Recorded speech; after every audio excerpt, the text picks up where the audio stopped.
Hi everyone, welcome back to the Watch Insider. My name is Brian, and thank you all for logging on. I am joined this evening by the famous Tim Mosso. Welcome, folks. Thanks for joining. And we've got what I think is a great array of watches here for you to see, a fun show in general, and hopefully lots of questions from you guys. So right off the bat here, Tim, I need to log in so that I can see everybody's comments. Okay, friends joining us. I can see in the box we've got Abraham Gross, Russell 996, Eddie Landsberg, Blue Shirt, Buddha Horology, Homies, Squiggly, James, Jacob, depending on how you pronounce it. Welcome, guys. I'm going to do a quick wrist check. Some of you guys are new to the box, and you're going to be new to this watch. This is my Zen EZM 1.1, 43 millimeters tegmented steel. That means it's really hard. It can take a knock, bidirectional bezel. You note it's a lefty chrono. It's also inverted. The bottom one starts the chrono. You have central chronograph minutes and seconds. It's part of a 2017 series of 500. This is the definition of a beater watch. It's also got those wonderful Carrera-style lugs. That is the one kind of stylish element of this watch that seems self-consciously designed. Those lugs are sharp. All right. What are you wearing, Brian? I'm actually not even wearing a watch today. How sad is that? That's great. You brought a ton of them. I brought a ton of them, and I forget exactly who it was in the comments last time that pointed out that I did not bring an FP Journe to the last show. So we did bring a couple here for everybody to see. You got tons of watches that I need to start winding right now, or it's going to be pretty dull. All right, let's get started with the big news. So the big news is, and we're going to talk about these two pieces right here. The big news is that FP Journe today discontinued quite a few pieces from their collection. The biggest range of which being all of the red, gold, black dial pieces. So you've got here the red, gold, black dial tourbillon, but the range does not stop here. You've got the red, gold, black dial optimum. You've got the red, gold, black dial perpetual. You've got the red, gold, black dial centigraph. I think the only one that they said that they are keeping is the Octa Divine. But what's really interesting about this is that the red, gold, black dial pieces, while are boutique only and espace only, meaning that they can only be purchased in the FP Journe boutiques, and they can only be purchased in authorized retailers that have an FP Journe espace within the store. So while not quite as limited as the black label pieces, they still are some of the most limited produced watches that FP Journe makes, and now the entire range is discontinued. Okay, a quick history, guys. 2008, the black label comes out to be sold only out of Espace and dealers. You also have to prove ownership from new of an FP Journe watch to get black label. Those are black dial and platinum. 2009, the boutique collection comes along, rose gold with a black dial, and that's what we're talking about today. These are the watches that are being discontinued. The watch in my hand is the boutique edition of the Tourbillon Souverain. You can see the Tourbillon of 1 minute example, beaten away, specular finished, black polished half bridge. It's a free sprung tourbillon. It's also matched with a remontoir d'égalité, which is the underlying mechanism that creates this deadbeat second system. So you can see the actual mechanism on the back. It's a linear spring that releases a quantized amount of energy, always the same energy released towards that escapement. The idea being that while the energy from the barrel and the force from the barrel will vary, with the single remontoir spring, you always get the same amount of energy to the tourbillon. Now, what happens when it gets really low? Well, it reverts to a sweep seconds from jump seconds, and I'm going to show you that now with the other watch on the table featuring that same constant force device from FP Journe. So this also happens to be one of, I think, the best looking iterations of this tourbillon, the red gold case with the black dial. I actually prefer it over the black label version, which is the platinum black dial. And now I can show you. This is actually my favorite watch on the table tonight, and that includes a watch I once owned, so saying something. But you can see how there is a sweep seconds mechanism on the reverse side of this FP Journe Boutique Special Chronometer Optimum. This is the most accurate mechanical watch FP Journe can make. I'm going to talk about why that is in a moment. It always has sweep seconds on the dial side, but the remontoir is supposed to underpin a deadbeat second. It transfers energy every second. So why is it in sweep seconds mode? That's because below a certain threshold of energy, about 12 hours of power reserve, the remontoir is deactivated to keep the watch running. Now you're going to see, as I wind the watch, you can see the power reserve indicator moving on the dial side. That system is going to transition from sweep seconds to deadbeat seconds. Now we turn it over, we take a look, and if you look at that deadbeat seconds display, it's ticking away at 1 hertz. So how does all this work? There's a lot of tech in this watch. 2 mainspring barrels, 70-hour power reserve, but for the first 45 hours, there's no loss of amplitude. That is remarkable. The twin barrels help to even out the torque release. It proceeds through the remontoir, the constant force device, so you always have the same amount of energy going to the balance. The watch is then adjusted in 6 positions, one more than a chronometer. There is a double direct impulse escapement underneath the balance. So double direct impulse, titanium wheels, completely unlubricated. There's no lever. It simply directly impulses the balance. Then the balance is free sprung to hold that 6-position adjustment. So that is everything going, plus a overcoil hairspring used on that balance. Most Journe watches use a flat hairspring. That is all the tech that goes into this 18-karat gold movement, which is an absolute sensation from FP Journe. You can see why this is a little bit of a cerebral watch, but easily my favorite FP Journe model, Chronometer Optimum. Yeah, and answering Andrew's question, who just asked, is there a difference to the black dial on boutique versus black label? So it's the same black dial, just black label refers to black dials on platinum pieces, while the black dial pieces, I would say, just refer to the red gold black dial watches. But both are boutique and Espace only. One, though, requires an application sort of showing ownership of other FP Journe pieces, which is the black labels. And the black label pieces are also, I would say, a notch more limited in terms of quantity produced in a given year. They max out the number. The number is, I believe, 2 of any given model per boutique or Espace per year. So it's not like one single popular gate can become a fire hose. No, 2 total produced in a year. Are you sure it's not per Espace? No, 2 total produced. Are you sure? It's 2 it's total one, produced? I believe it's 1 to 3 total produced in a given year of that specific reference. No, that would be like 2 Chronometer Optimum black labels per year. We'll look it up. We'll look it up. No, that's true. In any case, I will say there is one difference between the black label and the boutique, and that is an important one. It is a corresponding printing on the boutique. You see how it has that golden gilt style print? That does change. One common feature between them is that they're matte dials, which is a little bit uncommon because matte black dials are the distinct minority compared to gloss dials. Everyone takes after Rolex, and Rolex uses very few black matte dials. All right. Jumping to another black matte dial we've got on the table. So this is not your watch, but so this is another one that we have, and mine was 83, and I sent it off to its new owner. Yes, so this is a particularly low number. So I'm not going to reveal the number because I prefer not to share that on the show, but it's less than 20. And this happens to be honestly one of my favorite. It's my favorite duomet that they've ever made. And it's one of my favorite JLCs that's ever been made. I just love the combination of the colors. This is probably my favorite JLC of all time. This was my original Grail watch. I wanted it for 4 years. After that, I wore it for 4 years. And I have to say, I never regretted purchasing it. It's 2 movements in one case. A 2010 white gold limited edition. It's a 42mm watch. Let me wind this one up because as you can see, the power reserve for the chronograph is dead, which is why the chronograph didn't immediately spring into action. You actually wind the watch using 1 crown. There are 2 mainspring barrels on the back. You wind one while the other ratchets. 2 mainspring barrels, 2 powertrains, 1 regulator, and the way the system actually works is that the balance and the time telling have their own individual barrel.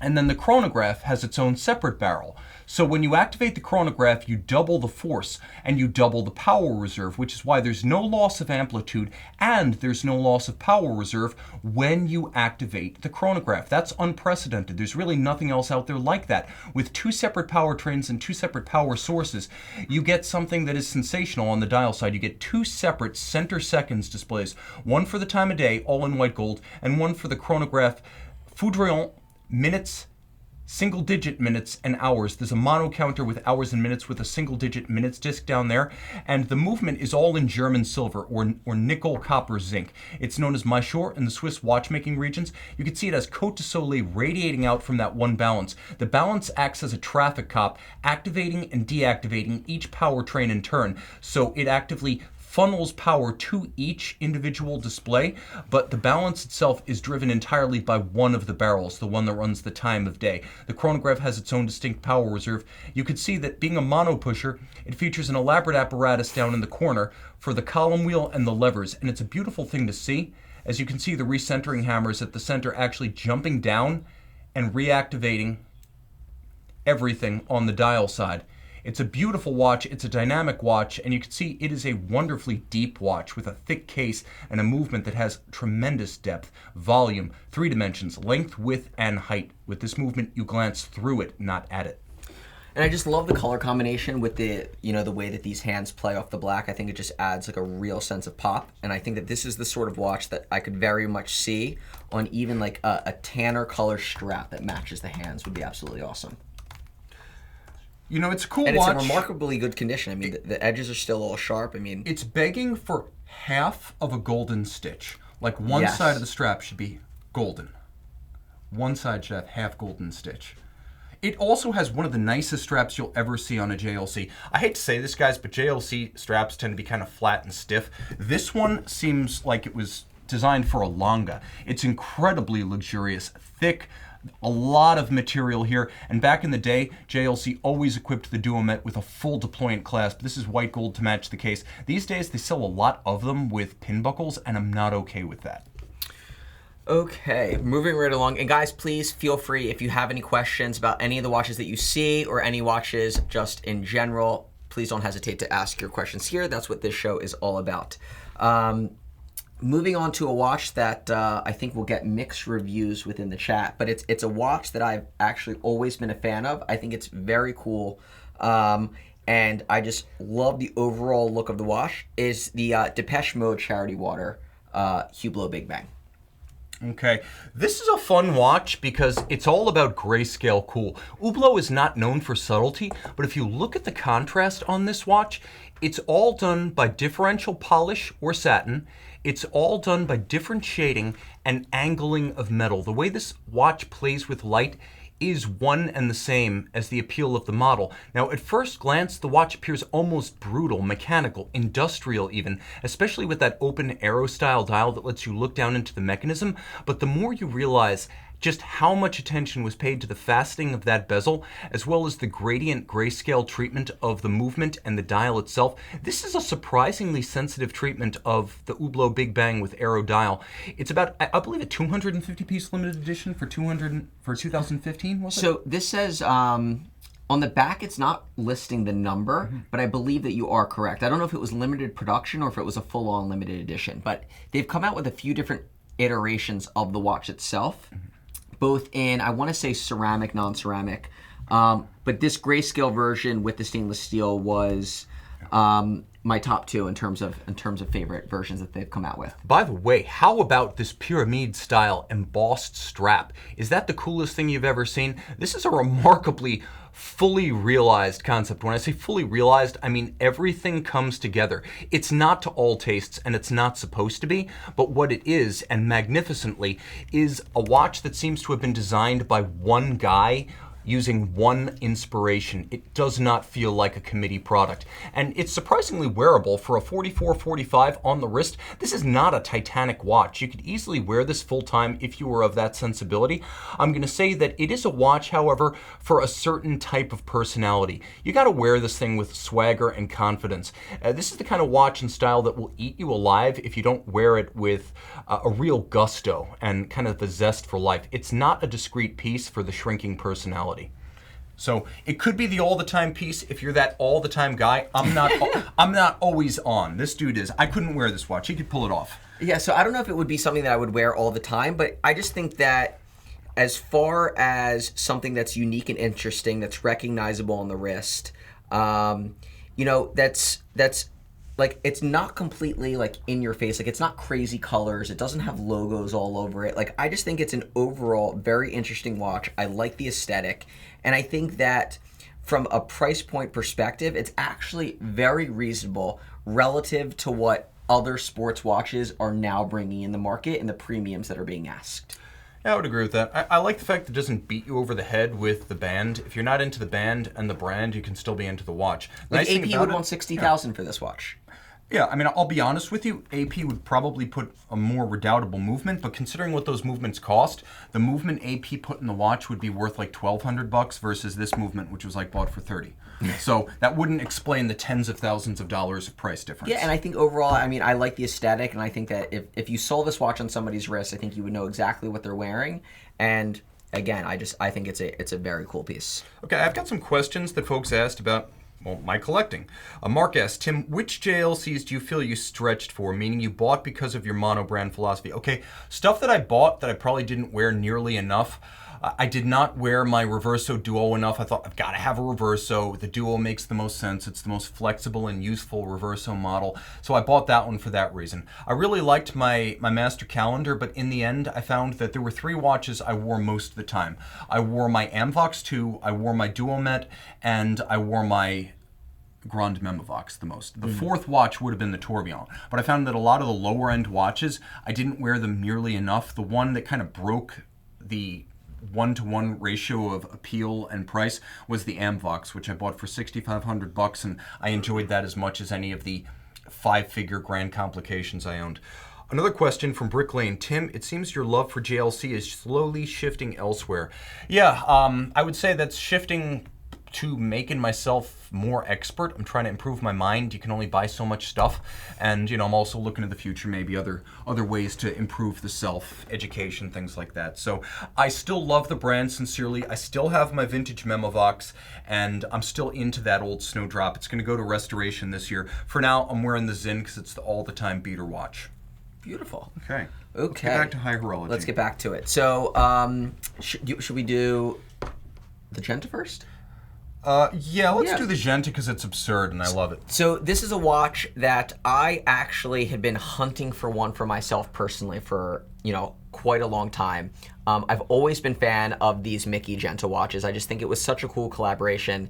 Honestly, I wish it's something that was done again now. Like, I think that this is the kind of watch that's relevant now. I think it's just, the bit of pop culture that's included into the watch, the fact that it's a jump hour, just everything about it's like, I think, very cool and on trend right now. I've always been a fan of the Genta jump hours. The only reason I didn't take this one down is just because of it's bimetal, and I have my sights set on an all stainless steel one, and I don't want to, I've been wanting one for a while. I don't want to settle, but otherwise, like, this watch is just, it's awesome. I love it. I mean, it's a little small. It's 34 millimeters in size. So you have to be, willing to have a watch that's a little bit undersized, I think, in terms of, a modern era piece. But overall, I think it's a conversation starter. I think that it's classy, it's cool, it's relevant. I mean, I can't say enough good things about it. This, by the way, is a guy's watch. The original Fantasy series was inspired by, a Sultan. And to be perfectly frank, if Gianni Agnelli wore this thing, you'd say it's the most masculine hunk of steel and gold ever assembled. And he wore smaller Patek Philippe's than this. So this is a man's watch, but it's a man who is quietly confident about himself and postmodern in his sensibility. There's a lot going on that dates this watch, and I actually love it. You can see, first of all, it is very much of an 80s, mid-90s mentality, design-wise. The sensibility with the combination of the yellow gold, the Baroque coined case flank, the Gefika-style bolt crown, and of course, Mickey Mouse on a bed of mother of pearl is absolutely sensational. I'll also mention that being ETA powered, it's essentially unbreakable base caliber wise and serviceable forever, whereas Bulgari can service the module because these are made in the same building, or they were made in the same building that later became manufactured Bulgari. And I'll also add that if the Gerald Genta Omega Constellation was classical, the Royal Oak and the Nautilus were modern, this is postmodern. This is beyond modernism. This is something that is a crossroads of pop culture and luxury, of status and humor. It's the kind of thing that defies description. It is very Robert Venturi in a wrist-born idiom. And that's how I would describe it. Learning from Las Vegas for your wrist. And I want to give a quick shout out to Kevin Lipson. Kevin, who actually has done a collector video. Kevin, first, I need you to answer Harrison's email. Harrison, who runs our media team, you're not responding to him, and that is not very nice of you. Kevin is probably my favorite Nautilus collector that's out there, and just, the type of guy that I just wish would adopt me already. I would have to say, all things considered, we always love to give shout-outs to our friends and our family, oftentimes. By the way, Chelsea, thanks for giving me Brian once every week during Wednesday. I know I keep him late. And let's see right here. We have questions. Out of the Gerald Genta designs, the Mickey is less than the Nautilus Royal Oak, the Easy Rail is saying. Yeah, I would agree with that. I would agree that the Nautilus and the Royal Oak were somewhat more historically important than the Mickey, but one is not attempting to displace the other. They exist in parallel worlds. Yeah, and I think that, you know, what's so interesting to me on just it was such an off the beaten path collaboration, and I just think that, you know, not very many were made. I think that it's a very interesting piece. I think what I find so interesting about it is that this watch was also produced by the same gentleman that came up with the Nautilus and came up with the Royal Oak, which are so prolific, and that you just see a design that, you know, somebody that may purchase a Nautilus watch or a Royal Oak that would look at this and be like, oh my God, what is that? Like, that it was made by the same guy. And I love how interesting and unique they are. I love that you never see them on anybody's wrists. And I just think that it's the kind of collaboration that I honestly would love to see out of Bulgari. Like, I would love to see Bulgari come out and do... They will. They did their homage piece, and I would love to see them to come back with something like this. I think that these would fly. Okay, so let's talk real quick about two awesome extended power reserve automatics, and let's start with one that is very distinctly different for the brand it represents. We're going to go right back with Journe to close things out, because somehow this always turns into the Journe Love Fest. But let's talk about a brand that needs to be respected as much as Journe. De Bethune, founded back in 2002, David Zanetta and Denis Flageolet. Denis now back firmly in creative control of the company. This is the De Bethune DB25, and the nice thing about it is it's a different look. It has these wonderful gossamer, stretched, spanning, scintillating, and slim skeletonized lugs, not the floating lugs for which the brand is known. And you can see that this is also not the manual wind caliber 2115 base for which the brand is known. Extended power reserve here, but automatic winding with a platinum mass. It's a sensational thing. Check out the triple parachute shock protection. There's shock protection on each side of the balance bridge, plus Inca block at the center. And I'll try to stop it for a second. The balance, they made it themselves with a combination of white gold masses, and it has a blued titanium wheel that is non-annular, which is to say it's basically a yoke design. It's not a wheel. It's a balance that isn't a wheel. Finally, all of this is beautifully hand-finished, but if you look at it from arm's length, it seems almost industrial. You don't see the polished, mirrored bevels. You see frosted finishes. You see satin. You see sharp breaks between surfaces and planes. It's a wonderful look behind a simple watch. As you can see, this is about as elemental as a De Bethune dial gets. It's not even an open dial. There's no barrel bridge on this side. You can't see a balance beating away. It's a remarkably wearable watch too. A timepiece I can throw on my wrist and easily wear. I was going to throw it on. Well, that's fine. Show them. I mean, so... You got a small wrist too. And, you know, sort of to highlight what you said, one of the features of this watch that I really like is I love how the lugs are integrated into the case, and that it's you know, while I do love his new construction where it moves, I really like that this is integrated into the case. It has the smaller lugs, so it can fit a smaller wrist really well. The simplicity of the dial, as you said, and even the fact that it's white gold. You know, the overall heft of the watch is great, and the way that it's weighted, because of the construction of the lugs, is that it's weighted almost from the center out, so that you don't feel like you're wearing a big watch all throughout the watch itself. You know, it feels much smaller on the sides and a little bit more dense in the center. Yeah, it's kind of like a wire lug Radiomir. Yeah, I mean, it is... I mean, this thing is great. I love it because it's an all-the-time De Bethune, and that's the thing about De Bethune watches. Yeah, this is exactly that. It's like driving a Lamborghini for the most part. You can't drive a Lamborghini all the time.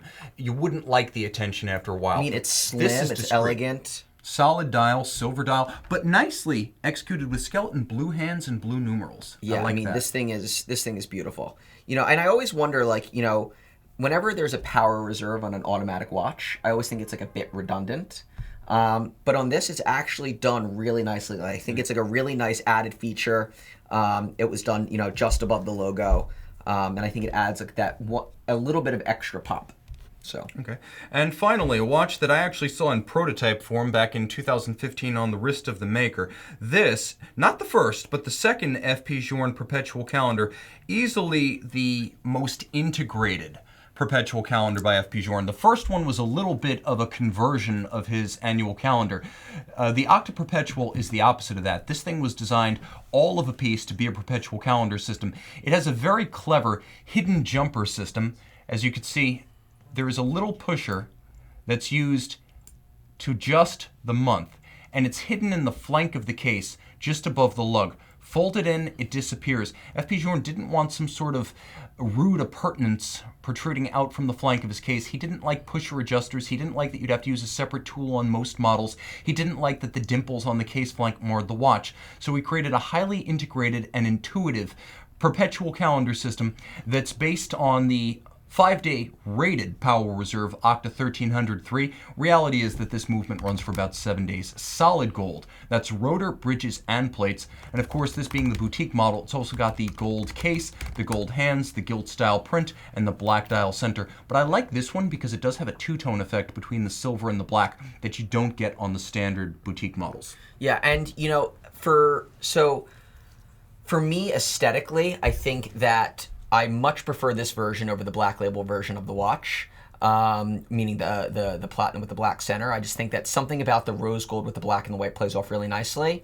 Like, you know, on a lot of his watches where it's the darker center and then it's the sort of the bicolor dial where you've got the white around the outside, aesthetically for me, I think I like solid color dials. And I don't know if that's, you know, it's just something that he does. And on certain references, I really like the overall look. Like, I love the way that the Octa Divine looks, but there's certain ones that I don't gravitate towards. Now, I actually think this is a rare case where I love the idea of the boutiques, but I just couldn't wear a red gold watch all the time. Mm-hmm. I think there's a reason that platinum was chosen for the black label. Yeah. It's not just more exclusive. It's more I do wearable. think, yeah, it's more desirable. Yeah, and the combination too. But, you know, ultimately, what's so special about this watch, I think, is, and, you know, you really have to, you really have to be in a position where you have multiple perpetual watches, which is like, you know, obviously, again, it's crazy in and of itself. But to understand what it's like having to deal with pushers and having to, if you want to reset a watch or if you haven't worn a perpetual for a while, have to use the push piece in order to reset everything.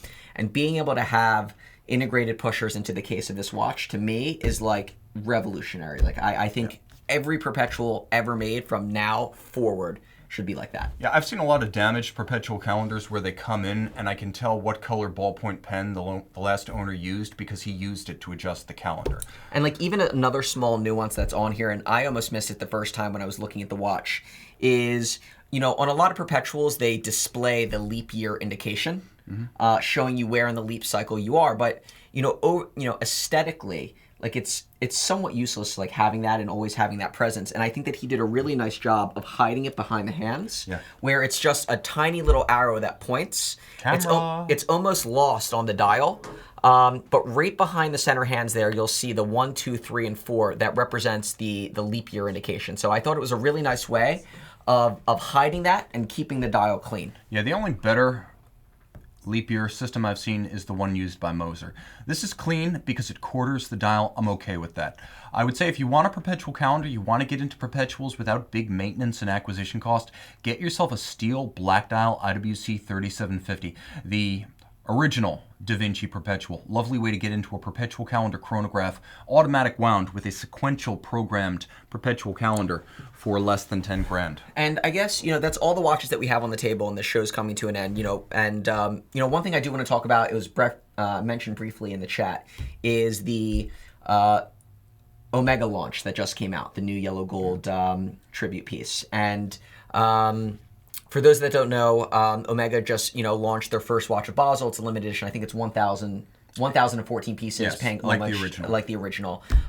It's very true to the original, except this has a ceramic bezel, slightly updated, not slightly, an updated movement, sapphire crystal back.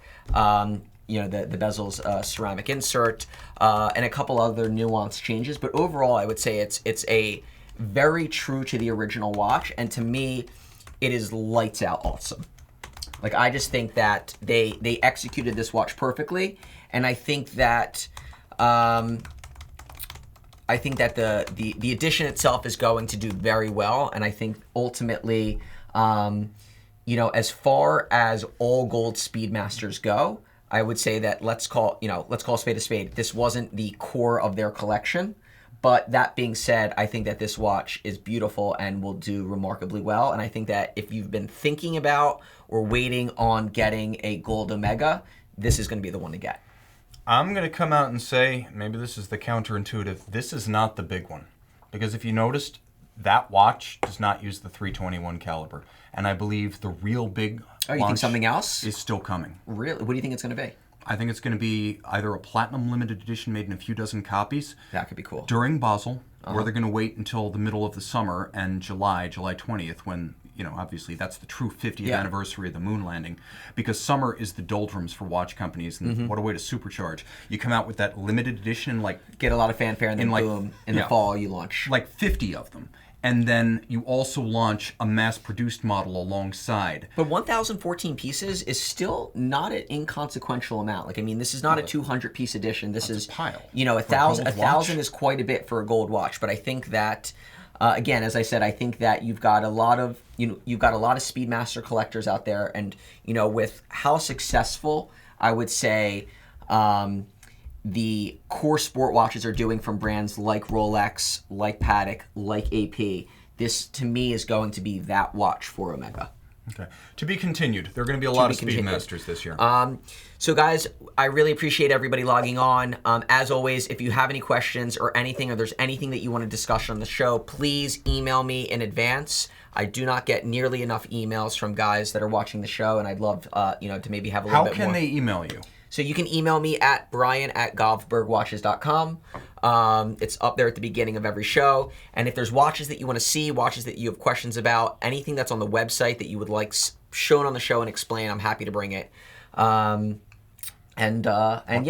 please, if you like the video, please make sure that you you like it on the. Brian reads the comments, so if you want to tell us what you want to see in the comments below, it can be an open forum. We always scan those comments, and we look to them for future show ideas. Perfect. So, I'm Brian. I'm Tim. This is the Watch Insider, and thank you guys all for logging on.